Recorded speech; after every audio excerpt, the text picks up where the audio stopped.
শাশুড়ি মা, আরে বৌমা তুমি আমাকে এইভাবে দেখছো কেন? আপনাকে পুরো চিকনি চামেলি লাগছে। আরে তোমার মতো কথা গাইয়া ভূত না গো, আমি চিকনি চামেলি মডার্ন, বুঝলা? ভূতি তুমি মানে কি বলছো? তোমার মা গেও ভূত না।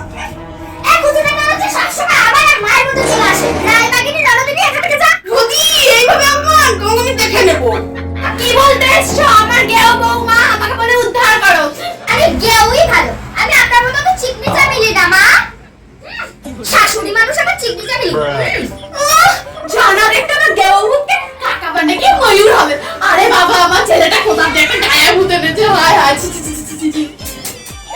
আমিও ভাবি আমার শ্বশুর যে কোথা থেকে একটা মডার্ন বম ধরে এনেছে। তোমরা কি বললে? বলতো না ভদো। রাইবাগিরি খুচরে ননদ আস্তে দাদা আসুক তো শ্রেষ্ঠ রাষ্ট্র বই ছাড়বো। তুমি জানো তোমার মন আজকে আমাকে ভদর বলছে। কোথায় যাচ্ছ?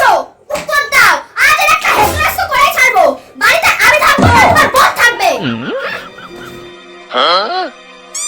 একটা ভালো মেয়ে আছে, বিয়ে করবেন? ঠিক আছে করো।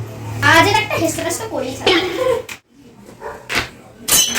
আমার সোনা ননদিনী তোমার জন্য না একটা সুপাত্র দেখেছি, সে তোমাকে খুব সুখী রাখবে আর তোমার শাশুড়ি মা তো তোমাকে খুব সুখী রাখবে। তলায় তলায় কোনো ভাবলা আছে, বৌদি তো এরকম ভালো করে কথা বলে না। মা জানো ঘদি আমার জন্য পাত্র দেখেছে, কোনো মনে হয় ভাবলা আছে। তো ঘদিতে এত ভালো না, কিছু একটা আছে তলায় তলায়, জানতে হবে। হ্যাঁ মা ঠিকই বলেছো।